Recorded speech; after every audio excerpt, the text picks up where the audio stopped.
Hey everyone, Center Right Federation here, and I'm going to be making this video to refute pretty much everything Marxists have to say. Since they hate capitalism, I'm going to be talking about why I also hate communism, and also be refuting Marxist economics as well.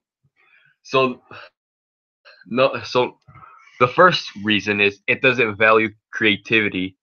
The average person, as George Carlin once observed, is not particularly good at anything. For such a person is on the assembly line. But regardless of the governments under which we live, we all have different aspirations. Some people are just perfectly happy sweeping floors, but most of us justly want more out of life. Not only money, but fame, glory, and a sense of accomplishment. All of these require at least some creative thought. You may want to be up here, but these jobs certainly don't pay the bills, and communism views them as unnecessary and ridiculous. All that matters is building a super powerful nation. North Korea. And one of the first obstacles that must be removed is what Jefferson called the pursuit of happiness. And number two, the forced collectivization. The most notorious example of forced collectivization is the land reform carried out by the Soviets between 1928 and 1933.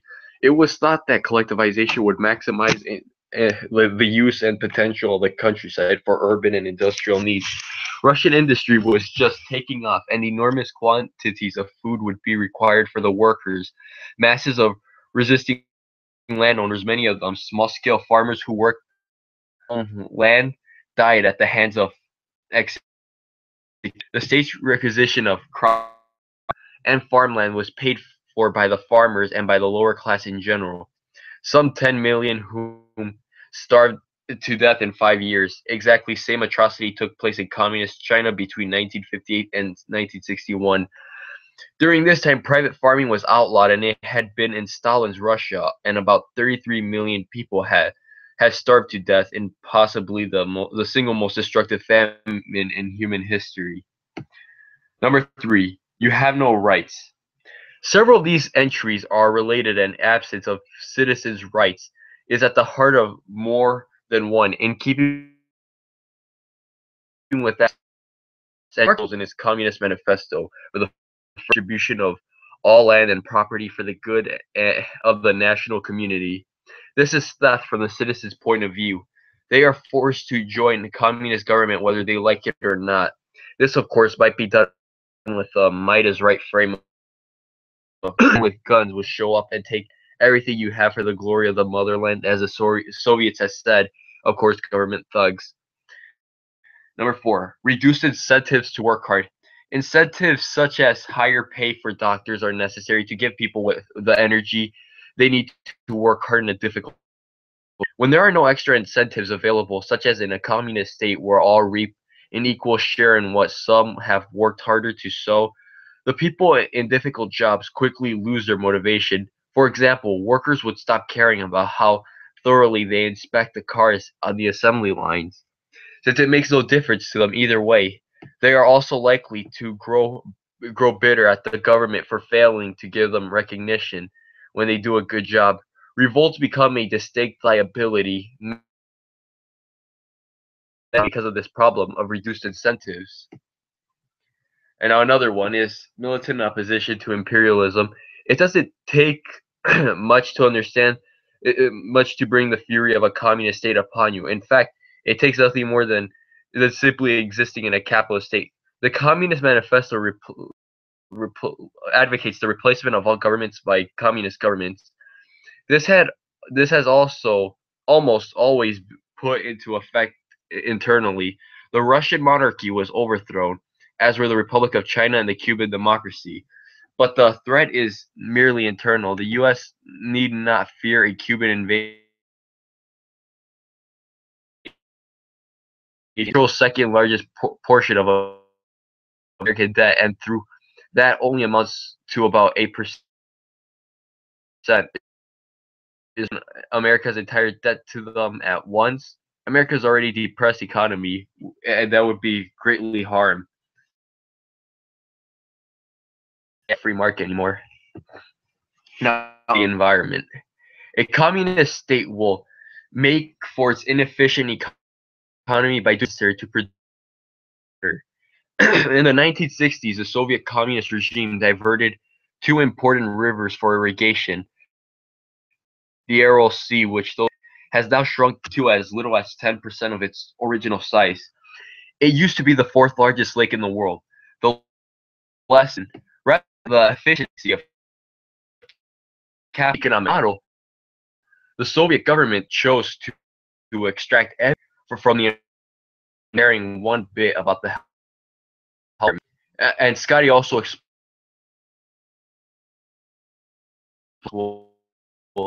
mental also the economic calculation problem. So the free market is real world refutation of economics. The latter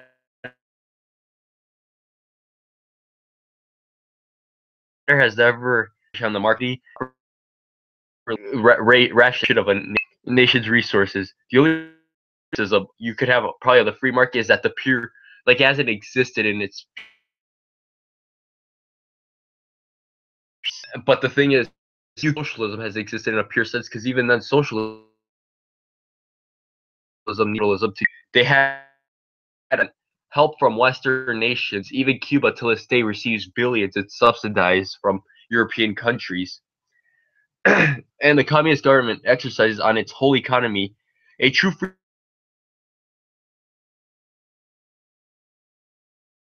That and now the class struggle.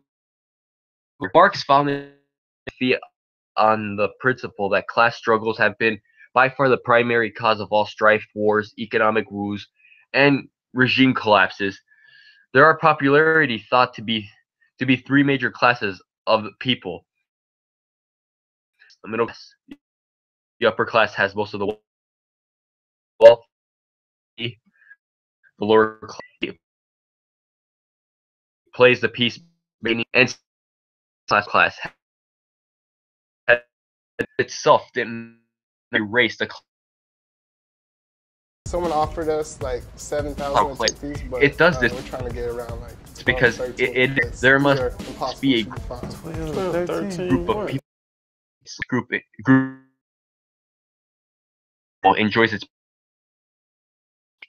by maintaining the leaders of a communist state separate the pop at least themselves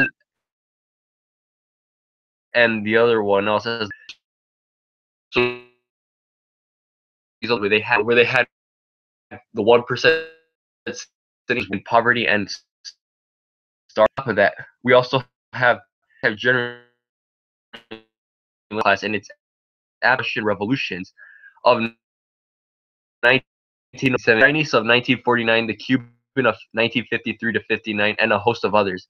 All these Russians ended with the rise of a communist state, and all of them were ruin of their respective nations because the communists themselves became the same very brand of elitist upper class that they had deposed. That's the reason why fascists and national socialists tend to call communism a bourgeois ideology. And of course, we have the mass murderers.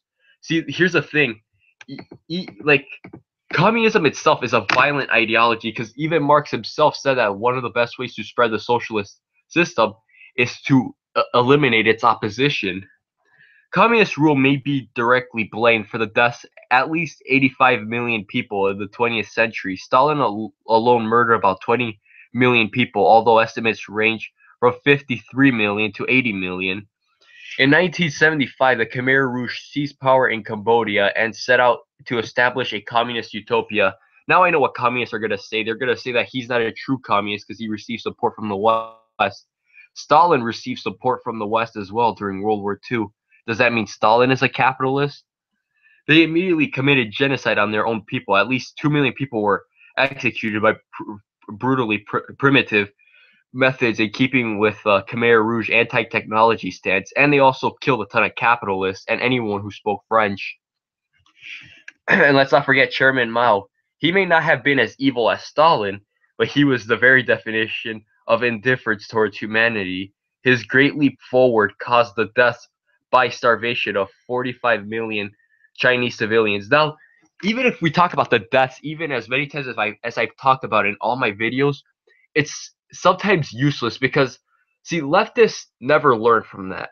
All they do whenever you talk about something like a genocide or just a mass slaughter done by the communists, they either like to say they're not true communists, it's capitalist propaganda, it's a fascist conspiracy. They always come up with an excuse to make it seem as if communism is just this ideology of people hugging each other. And now the next one, it's just Karl Marx was just wrong to begin with. It's like it's common sense to understand why his economics are flawed. Marx's doctrine is fraught with faulty logic, loopholes, and unsolved problems. His idea of economics is based on the labor theory of value, which asserts that a car, for example, should cost more than a TV because more labor is needed to produce it. But this is an oversimplification of the market. Sam's Choice Cola tastes almost identical to Coca-Cola, but costs half as much. The labor is the same. Are happy to pay twice as much for the only difference, the brand name. The same holds true with medicine. In the same way, tennis shoes cost over $200 in the U.S. despite being made in China or Taiwan, only about $3 to $10. Why do they cost so much? Because the industries that own them sell them based on how highly they are in demand by the public. Anyone should know supply and demand. That's why they have athletes endorse their products to make them more desirable to the athletes' fans. This is expressly why Marxist communism has caused utter collapses national economies. That's the reason why North Korea and all these other countries, even Cuba, they're all setting up capitalist reforms because they're realizing that socialism doesn't work. Fidel Castro himself even said, and I will also be providing links below the description. Keep that in mind. He himself said that the Cuban model was not working for the people of Cuba. And we also, let's not forget the food shortages, and we've talked about pricing and all that stuff. I've brought this up in many of my videos where I've refuted socialism and stuff like that. But anyway, hold on. Let me find something quick for. I'm gonna try to see if there's a link over here.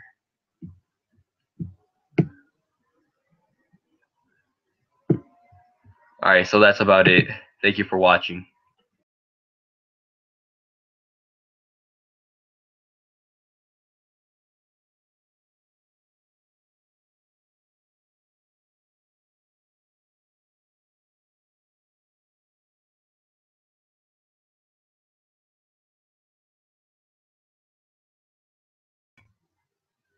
Now, another thing I should add before I completely go is pricing and price controls, and why Venezuela and all these other socialist countries all coincidentally have had the same problems with food shortages.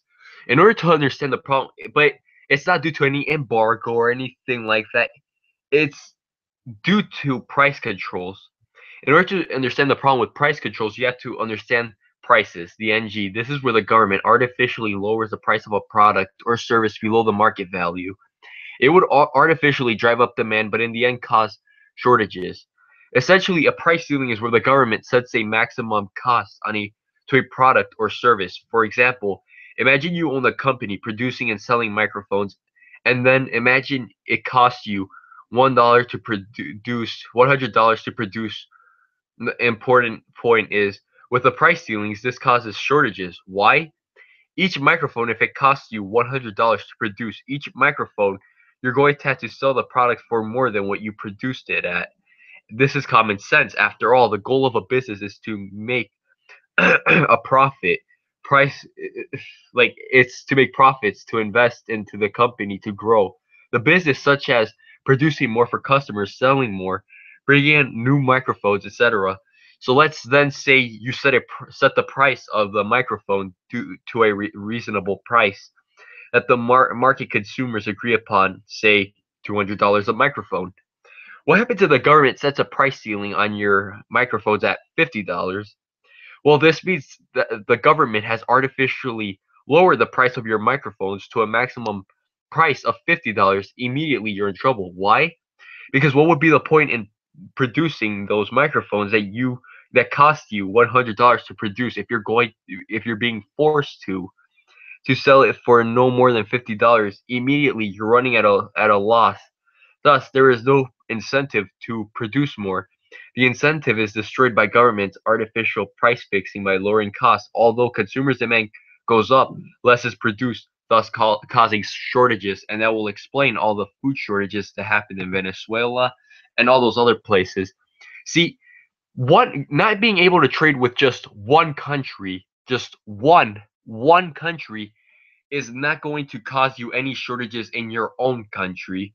Because let's say even if they can't trade with the US, they could still trade with all the other countries. But why is that? Because obviously those other countries have inefficient economics as well. And that's the problem. And before they also blame it on some embargo, just remember that Pinochet also had an embargo because Reagan placed some economic sanctions on him. But did Pinochet fail like Allende? Of course not. And that's why free market capitalism is a lot more superior.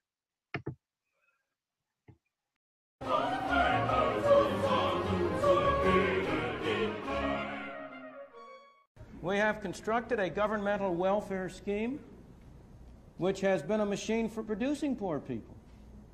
We have induced people to come under control of welfare.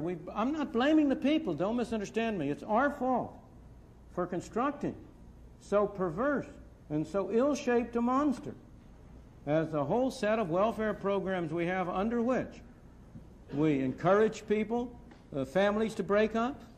We encourage people to move from one part of the country and come to another, under which we have, in effect, made many people poor. Many socialists and welfare economists today like to advocate for the expansion of state power because they don't believe that the free market system is capable of assisting the poor and the less fortunate on its own. You know, you get these people like Paul Krugman, Tom Piketty, Robert Reich. They emphasize income inequality all the time because they like to argue that, you know, firms and employers and business, you know, they're always exploiting, you know, the poor and the less fortunate, and that if it weren't for the government, then these businesses, these corporations would just, you know, screw everybody out of their money, and they would pay everybody dirt wages, according to these people. And in general, I think this whole mentality that the government is necessary to help the poor, it stems from this belief that, you know, individuals are at the whim of external forces. You know, that people can do nothing for themselves to lift themselves out of poverty. It has to be, you know, someone else's responsibility. It's the role of government and the state to assist these people, to, you know, regulate corporations in order to reduce poverty and help the working class. You know, when these welfare economists like Tom Piketty and Paul Krugman talk about inequality, they don't mean equality of opportunity, which is what most level-headed people would have in mind when they talk about equality. What they really mean is equality of outcome, parity.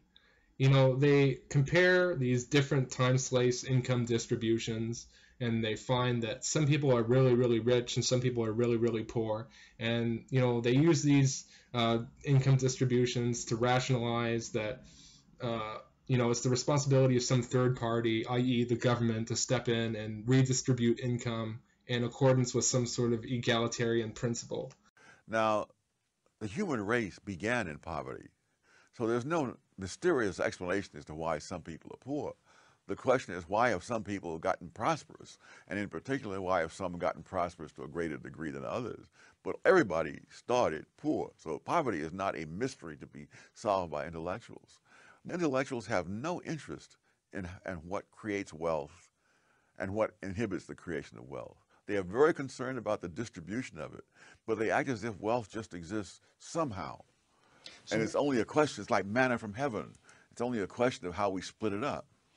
Now, I maintain that inequality of outcome is inevitable in any state, even states that have forced redistribution of income, because you can't stop people from making economic transactions that they want to make. You can't stop people from trading. You can't stop people from buying and selling what they want to make unless you have some sort of evil totalitarian regime. So you'll never have equality of outcome. It's impossible. And anybody who says that we need equality of outcome is delusional, and they don't understand economics. So you may be asking yourself, well, how are the poor going to be assisted if not for the government? But I think in order to answer that question, we have to put into perspective what poverty is, really. Because, 50 or 60 or 70 years ago, being poor in the United States meant that, you didn't have a TV, you probably didn't have any fancy appliances like ovens or washing machines, you probably couldn't afford to eat whenever you wanted to. But nowadays, most people in the United States and Canada who are considered poor, they usually have all these things. They usually have color TV, they have computers, they have access to the internet, they have microwave ovens, and people today who are extremely poor are actually slightly more likely to be overweight than people who are rich. So we've come a long way in helping the poor. All these increases in the standards of living for the poorest individuals in society have largely been the result of technological innovation and improvements in the production process that have had the effect of driving costs down and making these goods more affordable to even the poorest people. An example of this is food. There's more variety of food in the grocery store now than there was, even 50 years ago.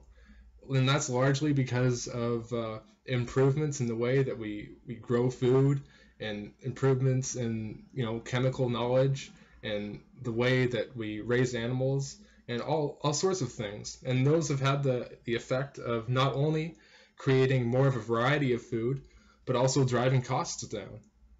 And I'm going to give you another example. In the software industry, software development is largely an industry that is unregulated and in where innovation is largely prized. And this has had the effect of creating a huge explosion in technological development over the past 20 years.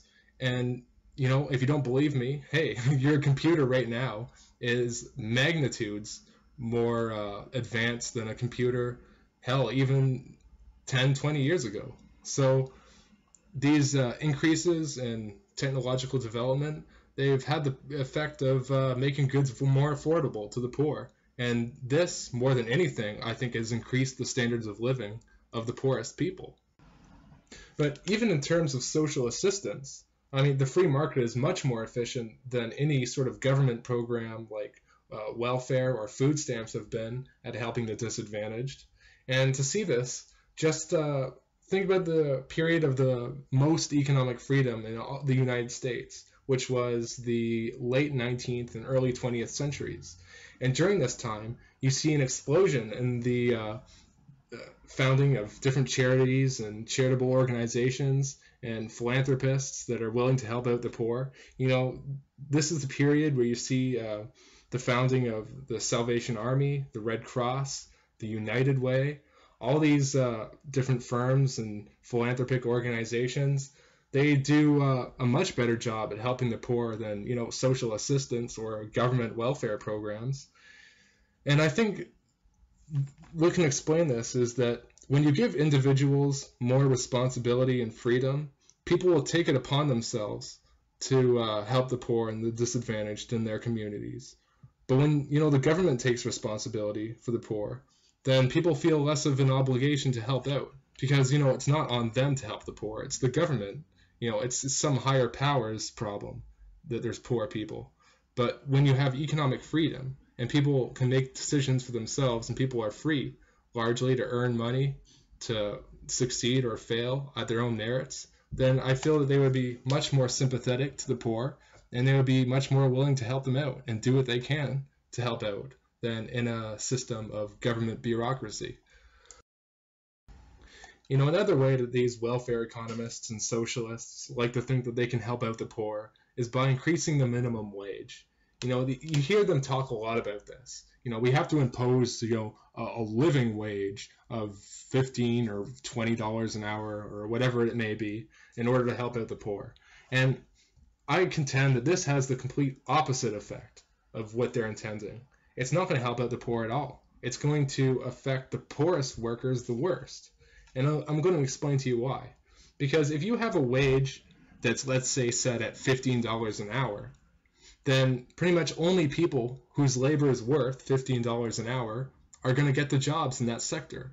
And, most poor people don't have that much experience, don't have that much training or education. That's why they're poor. So they're a lot less likely to get these jobs that pay so much. You're an inner city kid, and you've got minimum wage laws and you've got occupational licensing laws that make it almost impossible for a young kid to get a legitimate job. Yet you've got the gangbangers flashing around, a wad of cash. Hey, just deal drugs, you can make a lot of money. Wait. Having a wage increase to like some crazy amount, like $15 or $20, it might be great if you already have a job in that sector, but for anybody who wants to enter into some sort of industry that pays such a crazy wage, they're going to have an extremely hard time. And these minimum wages that are set so high, they effectively create barriers of entry to people who are looking for jobs.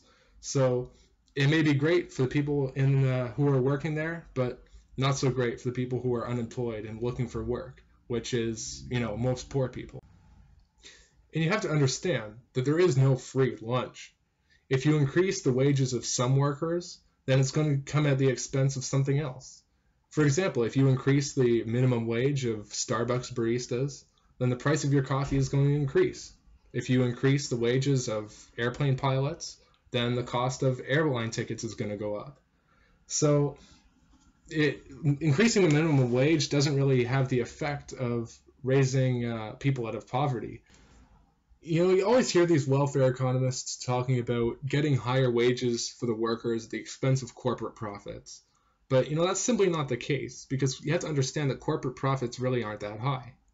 Currently, corporate profits are about 11% percentage of GDP, which is actually about the highest they've been in a really long time.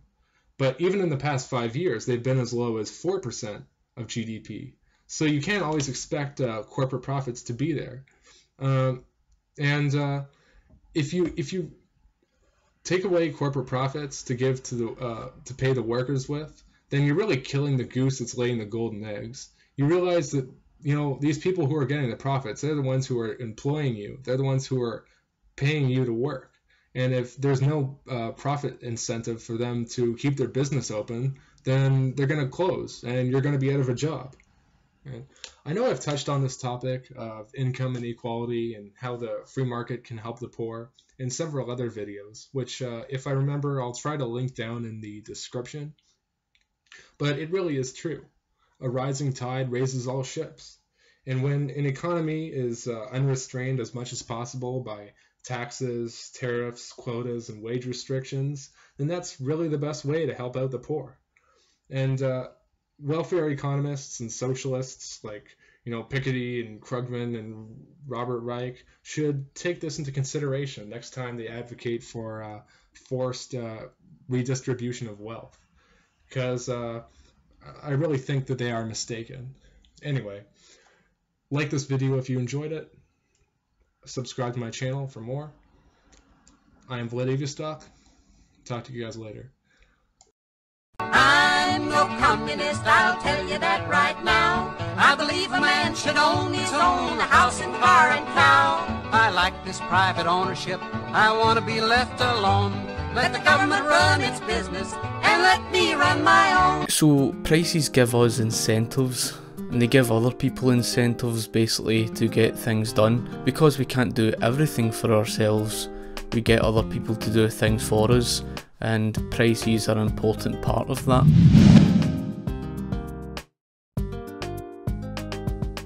So prices will also determine how much each resource gets used. It does this through consumers' demand. Consumers will dictate what they want, and specifically to what consumers demand, it relates to what will get produced more of, and that will determine how much each resource will get used.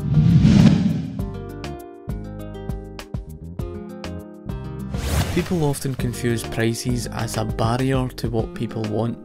Rather, what prices are is an indicator to what people want through the means of supply and demand. Supply and demand is important to understand. If you have a high supply of something, there's more of it to go around, therefore there's going to be a lower demand, meaning a lower cost. Whereas if you have a lower supply of something, there is a scarcity, meaning there's going to be a higher demand and of course a higher cost.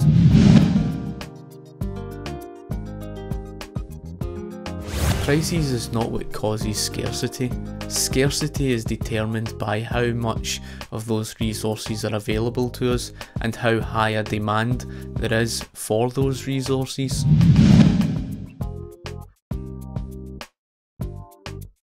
So as we pointed out, high prices in the market signify scarcity, and prices can be a good incentive to change the behaviour of customers.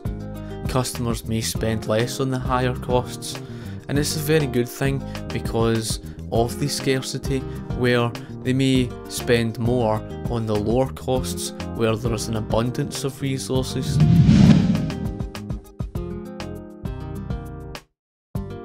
Prices can be a good incentive to producers to lower their costs. Perhaps they have a certain product that isn't selling as well, so they may reduce the costs of the product to increase consumers' demand to try and sell off.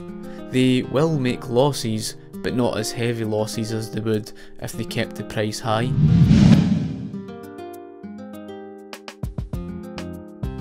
So people confuse capitalism as just a system of profits, whereas capitalism is all about profits and losses.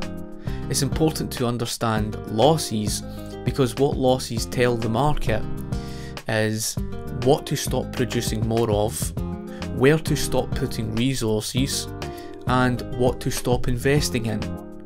In other words, it tells businesses that if they produce certain products and the product isn't selling, they're not going to produce more of that. Not only because the fact that they would be making losses in doing so as a business's goal is to make profits, but also because it's wasting valuable resources, and resources are scarce.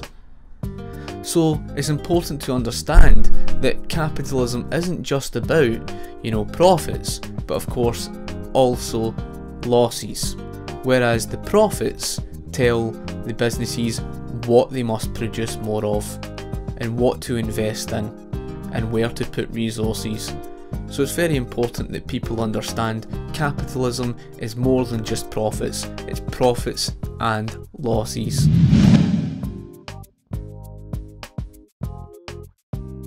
So another thing that's important to understand about prices aren't just a random number that's thrown out there. It's determined by consumers' demand, what consumers are willing to pay for it. So in other words, you could produce certain products, you could throw the product out there and to set what you value the product at, but that's all well said and done. It's what your consumers are willing to pay for that product that will determine its price. And it's also important to understand that competition, through what your competition is going to charge, if your competition charges less, that will determine where your consumers are going to go. So competition and of course consumers' demand is what determines prices. So if you have any questions at all, feel free to ask me in the comments section below and I'll be sure to get back to you. Thank you for watching my video and I shall talk to you later. Cheers. Hi people, how's it going? Just wanted to let you know that I'm working hard to get all my new videos up and running. If you like my channel, feel free to subscribe, and of course I value all my viewers and subscribers. I'm working hard to get obviously my channel up and running again. So thank you for watching and I shall talk to you later. Hello people, how's it going? Scotty. I had a debate a while ago and it was mostly to do with the environment. And it's people's perception of capitalism.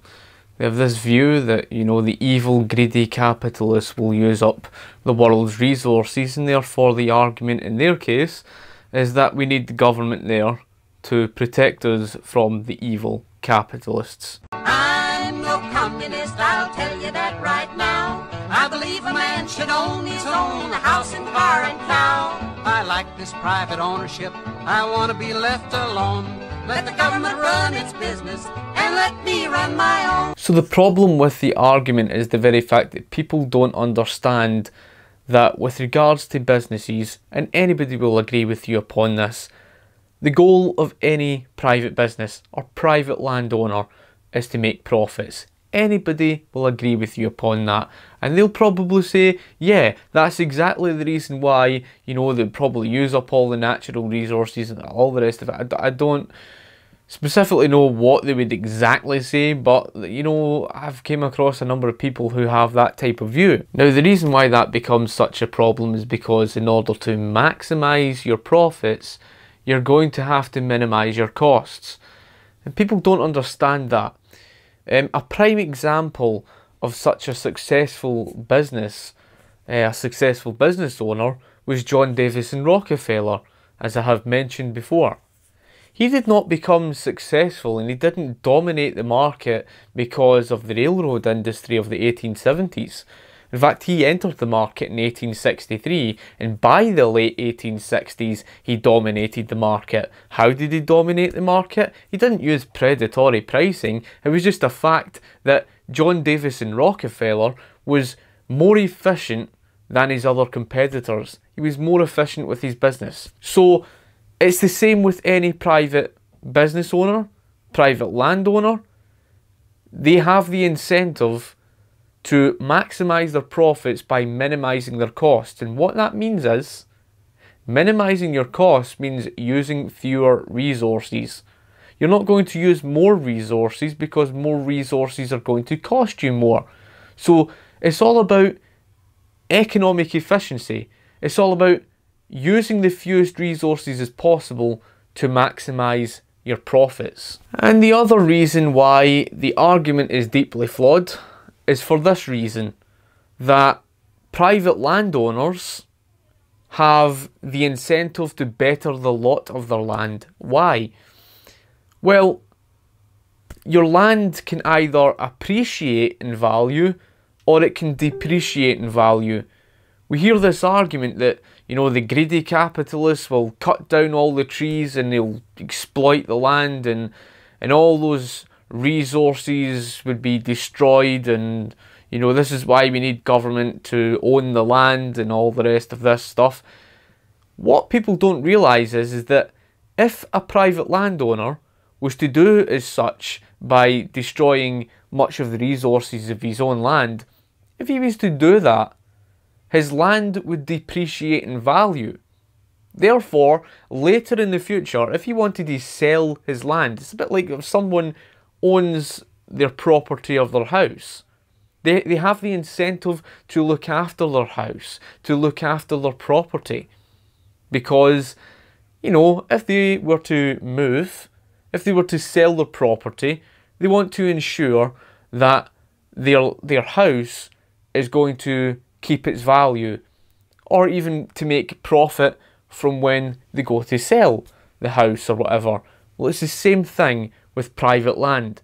They have the incentive to essentially look after their private lot, because if they were to you know, in the future, to sell their land, the land would have appreciated in value, therefore they're going to make a profit. Private landowners do not hold the incentive to, you know, depreciate the value of their land, because it's not going to benefit themselves. There's no benefit from depreciating the value of your land. So, you know, I hope something as simple and basic as that can help you understand that it's not as simple as people saying to you that capitalists would just exploit the land, use up all the natural resources, simply because two things. First of all, if businesses want to maximise their profits, they're going to have to, you know, minimise their costs, which means using fewer resources. And secondly, your land can either appreciate or depreciate in value. And it's just irrational to think that a private landowner would have some sort of incentive to depreciate the value of their land. So basically, a private landowner is really, if they're going to cut down trees, they're going to regrow the trees, because it will help the value of their own lot. So it's not as simple as saying, well, the private landowners are going to use up all the natural resources and things like that. But it's quite interesting, because On the other side of the argument, you could look at government and what governments have done. And they talk about how we need government to protect us.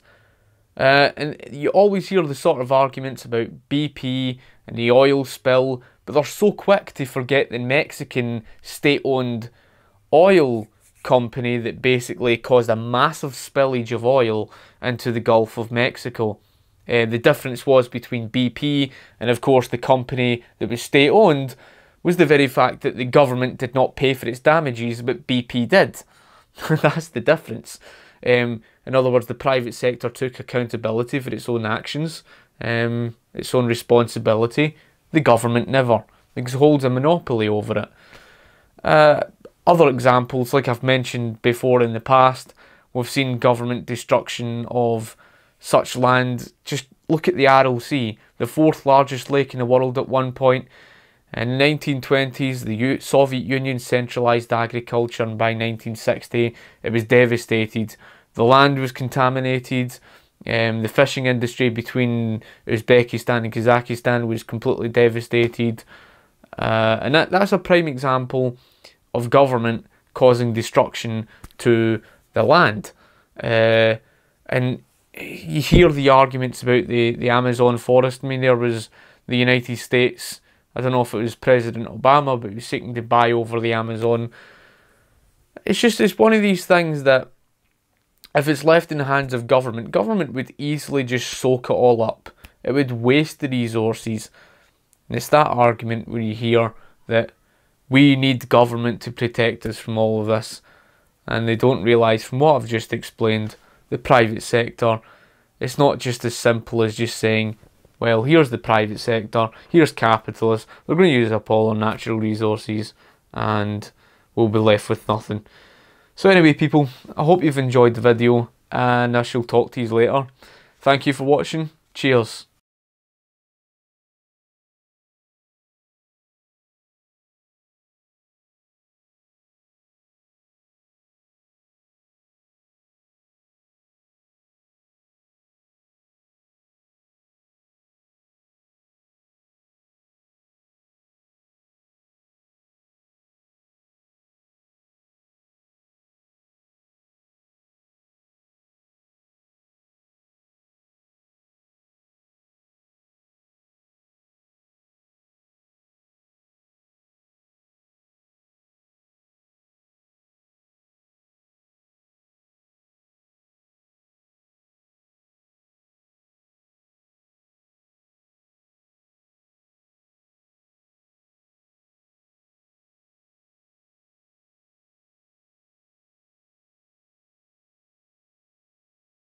So what exactly do people mean when they say that workers are being exploited?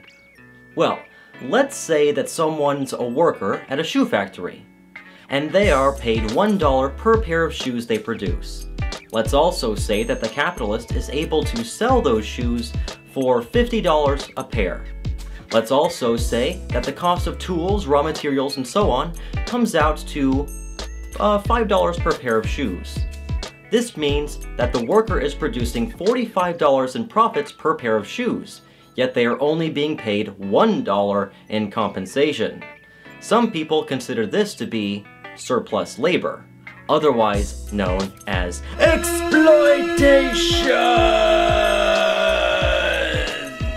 The problem with this argument is that it only recognizes the value of capital and labor, and it completely rejects the value of the investment of capital and the dramatic improvement in productivity that that capital brings. It simply asserts that the $45 in value was derived solely from the factory worker and not by any other contributing factor.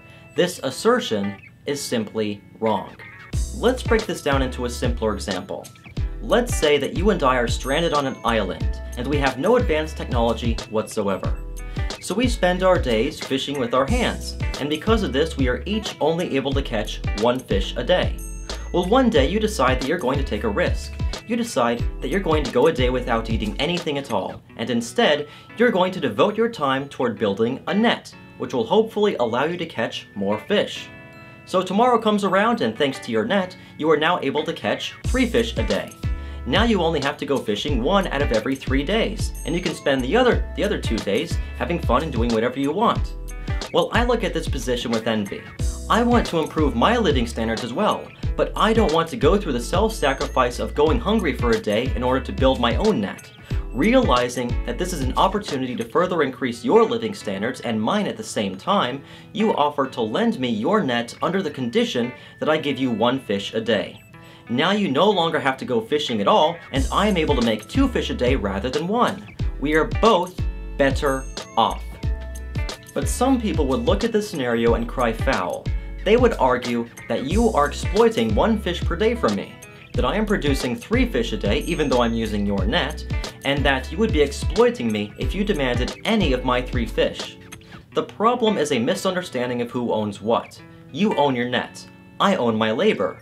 My labor by itself is only able to produce 1 fish a day, but my labor combined with your capital is able to produce 3 fish a day. Therefore, my labor is producing 1 fish a day, while your net is producing 2 fish a day. You are not exploiting me because my labor is not what is producing the 2 extra fish. It is your net that is producing the 2 extra fish. But you are willing to let me have 2 fish a day instead of 1 in order to entice me to use your net rather than just continue fishing with my hands. Therefore, you are paying me more than my labor is actually worth, not less. And thanks to the capital that you were willing to lend to me, I am now able to produce my own net without having to go hungry for a day like you did. Let's go back to the shoe factory. Although the exploitation proponent recognizes the nominal value of capital insofar as what you have to pay for a building, electricity, plumbing, raw materials, tools, and so on, they refuse to recognize the real value of that capital insofar as its effect of dramatically multiplying the productivity of the worker's labor. For example, let's say that the worker is able to produce 10 pairs of shoes per hour. What if the capitalist did not offer the worker any capital whatsoever with which to produce the shoes? How many pairs of shoes would the worker be able to produce with just their bare hands? Obviously, fewer than 10 pairs an hour. Yet the exploitation proponent does not take this into consideration, and they choose to maintain that once the nominal cost of capital is deducted, the rest of the value produced is derived solely from the worker's labor. This is false. Another aspect that is completely ignored is the investment from the capitalist. The capitalist is putting a huge sum of money on the line to pay for immediate costs in the hope that future consumers will want to buy the product that is being created. They are taking the very real risk that consumers will not want to buy their product, in which case they would lose all of the money they invested in this business. This could very well be their entire life savings that they spent decades building up. The capitalist is the one taking the risk of losing their investment if the business fails. Therefore, that they deserve the reward of making a profit if the business succeeds. The worker, on the other hand, rather than agreeing to work for a percentage of the potential future profits, has decided to instead work for an immediate, set, guaranteed wage that is not dependent upon whether the product will sell in the future or not. This fact alone should discount the argument that the worker should have a claim to a percentage of the profits. No, the worker has decided to be compensated a wage rather than a percentage. They get to keep their wages even if the product fails. The wage worker has no more right to a percentage of the profits than the businesses selling the electricity, plumbing, tools, raw materials, and so on. If a worker does not like this arrangement, they are free to unite with other workers and take out a loan or spend decades of their lives accruing capital just like the capitalist did, so that they can start up their own business where all of the workers will be paid no wages whatsoever, but rather an equal share of the potential profits. Perhaps this worker self-managed model would be the most widespread in a free market, or perhaps workers would not prefer the risk of a potential profit share that may never come, and instead prefer the guaranteed immediate wage. But in either case, there is no exploitation. To put it simply, it is practically impossible for the capitalist to pay lower than the value that a worker's labor is producing, because the capitalist has to pay higher than the value that the worker's labor was producing before they started working for the capitalist. Otherwise, the worker would simply decline the job offer and continue doing whatever they were doing previously. But let's just say that the increase in the worker's productivity is derived solely from the worker's labor itself, and has nothing to do with the capital that is being mixed with it. Let's also say that they have a right to 100% of the profits.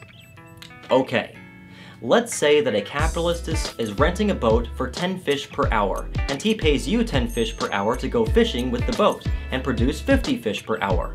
Thus, the evil, greedy capitalist is exploiting 30 fish per hour from you, since your labor is producing 40 fish per hour, and he's only giving you 10. What happens when you are taken away from the boat and dropped on an island, all by yourself with no evil, greedy capitalist in sight, and surprisingly, you are no longer able to produce 40 fish per hour? Who are you going to blame for exploiting your labor then?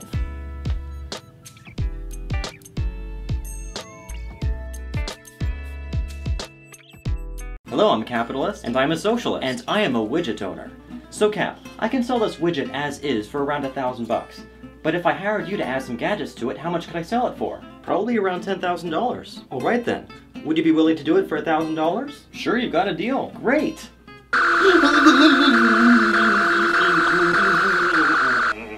What? Your labor was going to add $9,000 to that widget, but he was only going to pay you $1,000 for your labor. That's exploitation! Exploitation is a subjective term that is within the eye of the beholder. If it weren't for him, then the widget would not have existed in the first place. Thus, my labor would not have been worth anywhere near as much as it was due to the capital he contributed. The higher of a percentage I demand of the value that my labor creates, the less incentive he has to hire me in the first place. If I want to receive 100% of the value that my labor adds, then I should just go and buy my own widget. But you're still being exploited, and we need to stop that. Even if it means I end up making less money? Exactly!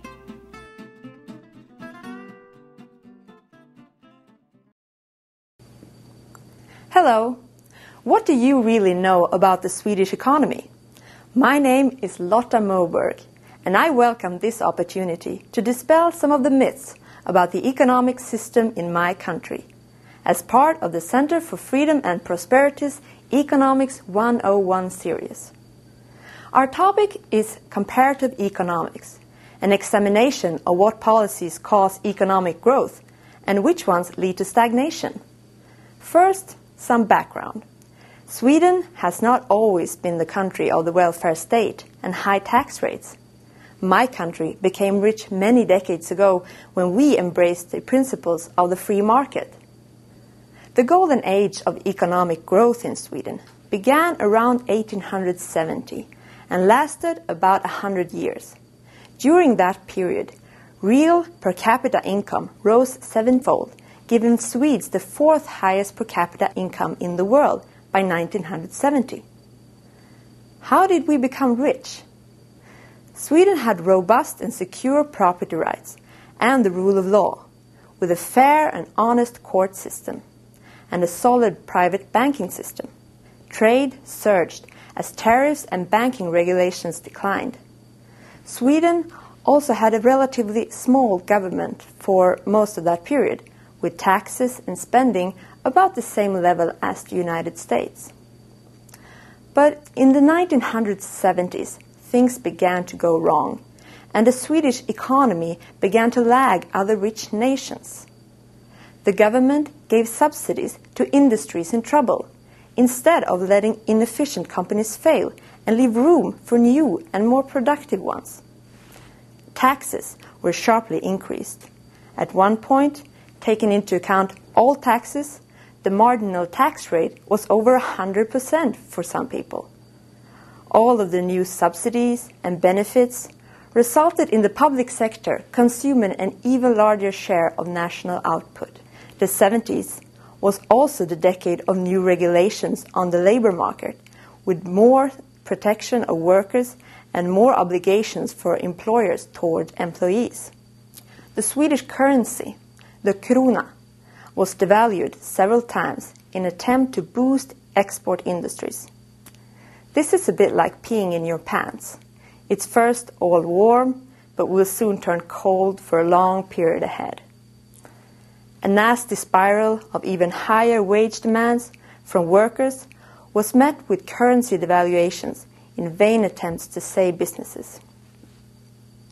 The unpredictability in the economy continued in the 80s, with devaluations combined with expansive fiscal policies, until the country plunged into a crisis in the beginning of the 90s. But my home country has begun to change. We have privatized many of our state-owned firms, liberalized the credit market, deregulated international currency transactions, and lowered the marginal income tax rate. Also, unemployment and sickness compensation payments have been reduced. We have reformed the school and healthcare systems and brought in private incentives. Sweden is more of a market economy today, with fewer unpredictable government interventions. There is still much to do in Sweden. More tax and spending reforms are needed. Rent controls and labor market regulations are still too onerous. But we are moving in the right direction with some good free market policies. But what can we learn from the history of Sweden? Unpredictable and lavish government spending and protection of industries in risk of collapse is not a sound economic policy. Trying to smooth out the booms and busts in the economy by these interventions often lead to the opposite. Trade restrictions and tariffs impede economic growth, and it does not help your economy to protect favored industries from the outside world. Also, heavy labor market regulations ultimately reduce job opportunities, which hurts the unemployed. Thank you for listening. This is Lotta Moberg for the Center for Freedom and Prosperity.